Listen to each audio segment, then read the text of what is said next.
थामा मूवी मैंने देख ली है, जहाँ पर भाई मैं बोलूंगा कि भाई इसका फर्स्ट हाफ काफी बोरियत भरा है, और भाई सेकंड हाफ भाई वहां पर लगता है कि भाई पूरी स्क्रिप्टिंग भाई यहाँ पर की गई है। यहाँ पर भाई राइटर ने और डायरेक्टर ने सारी मेहनत यहाँ पर की है, जहाँ पर इन्होंने यहाँ पर सेकंड हाफ में एक तरफ से उन्होंने क्रॉस ओवर कराया, मुंजा से कराया, स्त्री से कराया, भेड़िया से क्रॉस ओवर कराया, और लिटरली वो क्रॉस ओवर भाई तारीफ के काबिल है। उस क्रॉस ओवर में भाई मजा दे देता है, जहां पर वो फ्यूचर के प्लान दिखाते हैं कि भेड़िया 2 में क्या होने वाला है और स्त्री यूनिवर्स में क्या होने वाला है, मुंजा कैसे आएगा, सारी चीजें भाई वहां पर क्रॉस ओवर कराते हैं। जहां पर भाई मैं तुम्हें बात इसके ऊपर बात करूंगा, क्योंकि ये पोस्ट क्रेडिट सीन से रिलेटेड बातें हैं। जहां पर मैं तुम्हें मूवी की रिगार्डिंग सबसे पहले बात करूं तो देखो भाई, मैं पहले वार्न कर दे रहा हूँ कि भाई इसकी स्टोरी को लेकर तो मैं कम स्पॉइलर देने की कोशिश करूंगा, बट भाई पोस्ट क्रेडिट सीन के बाद तुम्हें पूरा भर भर के स्पॉइलर मिलेंगे, जिसकी वजह से भाई मूवी के एक्सपीरियंस खराब हो सकते हैं। तो भाई देख के संभल के देखना। जहाँ पर मैं सबसे पहले स्टोरी को लेकर बात करूँ तो स्टोरी देखो टेक प्लेस रखती है अपनी करंट टाइम की, जहाँ पर भाई मैं तुम्हें बता दूं करंट टाइम का नाम क्यों ले रहा हूँ, क्योंकि ये टाइम पीरियड में डिवाइड है। जहाँ पर भाई सबसे पहले अपनी भाई ये बैताल जब पैदा हुए थे, वो पीरियड टाइम है अपनी भाई जब काली माता ने अपने रक्त बीज का संहार किया था। एक वो टाइम पीरियड है, और एक टाइम पीरियड वो है जहां पर भाई अपना सिकंदर अपने भारत पे कब्जा करने आया था, एक वो टाइम पीरियड है। और एक टाइम पीरियड भाई 1947 अपने आजादी का टाइम पीरियड है। इतने टाइम पीरियड में डिवाइड है, थोड़ी सी मूवी है। और भाई मैं फिलहाल करंट टाइम को लेकर बात करना शुरू करता हूँ, जहाँ पर भाई करंट टाइम में भाई अपने आयुष्मान खुराना न्यूज रिपोर्टर भाई वो अपने पेलर के साथ साथ भाई वो गए रहते हैं जंगल में ट्रैकिंग के लिए। ट्रैकिंग के दौरान वो फोटो वोटो क्लिक करते रहते हैं, जहाँ पर भाई सडनली उनके सामने एक भालू आ जाता है जो उनके ऊपर अटैक कर देता है, और वो अटैक से बचने के लिए भाई वो एक पेड़ की छाल में घुस जाते हैं। और पेड़ की छाल में घुसने पे भाई भालू उनके ऊपर तब भी अटैक कर रहा होता, और उसके पहले उन्हें बहुत ज्यादा डैमेज कर चुका था, जिसमें हाथ वगैरह भाई उनके चोट लगना, और भाई इसीलिए वो पेड़ की छाल में घुसे पड़े थे, जहां पर भालू फिर भी पीछा नहीं छोड़ रहा था। फिर सडनली हमारा भालू उड़ता हुआ दिखता है मूवी में, और भाई उसे उड़ाया किसने है, अपनी ताड़का रश्मिका मंदाना ने, और वो एक्चुअल में बैताल है। जहाँ पर फिलहाल आयुष्मान खुराना को ये बात पता नहीं है, और वो बेहोश हो जाते हैं, और अपनी भाई ताड़का उन्हें उठा के ले जाती है और भाई उनको इलाज देती है। बट जितने भी उनके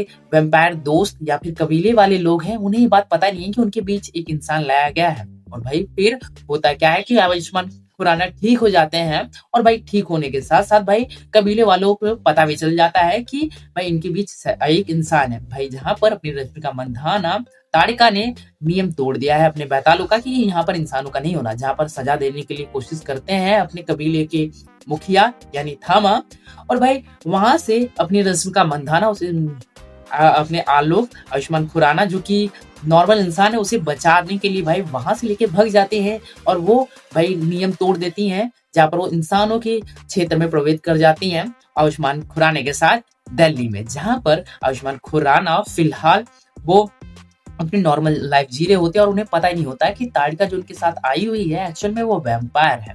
और भाई वो वैम्पायर के पीछे और भी जो उनके कबीले के लोग लेने उन्हें ताड़का को आते हैं, कि भाई एक संतुलन बनाना जरूरी है वैम्पायर के बीच। और भाई फिर हमें क्या देखने को मिलता है कि भाई कुछ ऐसी चीजें हैं जिनमें भाई अपने आयुष्मान खुराना के ऐसी कुछ हो जाती चीजें, चलो मैं बता देता हूँ। एक्सीडेंट हो जाता है, एक्सीडेंट के बाद भाई उन्हें भाई मौत के बीच में झूल रहे होते, अपनी ताड़का उन्हें काट के व्यापार बना देती है, उन्हें पावर मिलती है। और भाई फिर एक्चुअल में भाई कुछ रूल वगैरह रेगुलेशन भाई टूट जाते हैं, और रूल रेगुलेशन टूटने की वजह से जो एक्चुअल में बैडी वाला वैम्पायर है जो अपने भाई सिकंदर के टाइम पीरियड से एग्जिस्ट करता है, थामा जो की है नवाजुद्दीन सिद्दीकी की वाला बैडी वैम्पायर, वो आजाद हो जाता है, क्योंकि कुछ नियम टूटे गए हैं। वो नियम तुम मूवी देख के ही पता करना। और भाई वो रिलीज होगा तो भाई देखो वो केओस मचाएगा ही मचाएगा। उसकी मोटिव अलग ही है, अपने बाकी वैम्पायर से हट के है, जहाँ पर वो इंसानों का खून वगैरह पीना चाहता है, तो इसी वजह से वो बैडी है। और भाई राज भी करना चाहता है इंसानों पे, इसीलिए वो एक्चुअल में बैडी है। और भाई यही हमें फिर देखने को मिलता है कि कैसे भाई अपनी रश्मिका मंदाना और साथ में आयुष्मान खुराना और वैम्पायर गण जितने भी लोग हैं कैसे अपने एक्चुअल बैडी को रोकते हैं, यही सब तुम्हें देखने को मिलने वाला है, जिसमें रोमांस और कॉमेडी ऐसा फील होता है फर्स्ट हाफ तक की जबरदस्ती का भाई दिखाया जा रहा है, और सेकंड हाफ का भाई स्क्रिप्टिंग पॉपकॉर्न लेवल का होता है। क्यों? क्योंकि भाई उन्होंने किस तरह भाई अपने क्रॉसओवर पहले मुंजा से कराया। मुंजा का वो कैरेक्टर जो पादरी जी जिसने भाई मुंजा मूवी में काफी हेल्प की थी मुंजा को टेक डाउन कराने में, वही भाई अपने भाई सीधे कनेक्ट करता है थामा और मुंजा का कनेक्शन। वहीं पर तुम्हें और भी कनेक्शन देखने को मिलता है कि अपने भेड़िया का भी कनेक्शन वैसे दिखाया जाता है, और भाई भेड़िया स्त्री यूनिवर्स से पहले से कनेक्टेड है, और सारे कनेक्शन एक मूवी में बड़े स्मूथ बड़े प्यारे तरीके से कनेक्ट कर दी जाती है। जहाँ पर मैं बता दूं कि भाई इस कनेक्शन से मुझे कुछ चीजें महसूस हुआ कि भाई एक्चुअल में अपने भाई जो इन्होंने एंड दी एंड में ना अपना सस्ता एमसीयू दिखाया है ना, मतलब कि मैं सस्ता एमसीयू क्यों बोल रहा हूँ, तो देखो मूवी के एंड में तुम्हें एम और हैशटैग सीयू लिखा आएगा, यानी एमसीयू भाई, जो कि भाई अपना सस्ता एमसीयू बोल लो, क्योंकि भाई इन्होंने ऐसा किया है। जहाँ पर भाई पोस्ट क्रेडिट सीन भी है इसका मिड और एंड। जहाँ पर भाई मैं तुम्हें भाई एंड पोस्ट क्रेडिट सीन की लेकर बात करूँ तो एंड पोस्ट क्रेडिट सीन में तुम्हें क्या देखने को मिलता है कि अपना वरुण जो भास्की कैरेक्टर है, फिलहाल वो अपने वैम्पायरों के इलाके में यानी बैतालों के इलाकों में पहुंच चुका है। और वहीं पर एंड पोस्ट क्रेडिट सीन में हमें क्या देखने को मिलता है कि अपना सरकटा भाई अपना मेन नवाजुद्दीन सिद्दीकी जो एक्चुअल बैडी है, कैद है, उसके सामने खड़े हैं और उसे आजाद करके ले जाते हैं। तो देखो मैं आजाद किस लिए करके लेके गए हैं, क्योंकि भाई एक्चुअल में एवेंजर्स लेवल का भाई कुछ केओस करने वाले हैं सरकटा, जो कि अपना भाई सेनापति यानी कि नवाजुद्दीन सिद्दीकी एक्चुअल बैडी को ले गए हैं। और तो मैं नवाजुद्दीन सिद्दीकी की बैडी की थोड़ी सी पावर को लेकर बात कर लूं, क्योंकि वो काफी इंपॉर्टेंट है। क्योंकि देखो नवाजुद्दीन सिद्दीकी भाई वो भाई बुरे ख्याल के साथ है, और भाई वो इंसानों को काट के भाई भेड़िया में वो वैम्पायर्स में तब्दील करेंगे और अपना सेना क्रिएट करेंगे। और एंड द एंड मूवी में हमें ये देखने को मिला है जो अपना आयुष्मान खुराना का जो बैताल वैम्पायर कैरेक्टर है, वो एक्चुअल में सारे वैम्पायर्स का भाई किंग पिंग बन चुका है। किंग पिंग बनने की बदौलत अब भाई इतने सारे वैम्पायर्स हैं जिनमें नूरा वूरा भी है इंक्लूडेड है, तो भाई वो लड़वाने तो चाहिए ना, लड़वाने के लिए, और इतने सारे वैम्पायर्स तो भाई दिखा दिया तो कुछ तो करेंगे। तो इसीलिए भाई नवाजुद्दीन सिद्दीकी के कैरेक्टर को ले गया कि वो एक्चुअल में अपनी सेना बनाएगा, और वो एक्चुअल में काफी पावरफुल वैम्पायर है बैडियो में, तो इसलिए सरकटा उन्हें ले जाता है।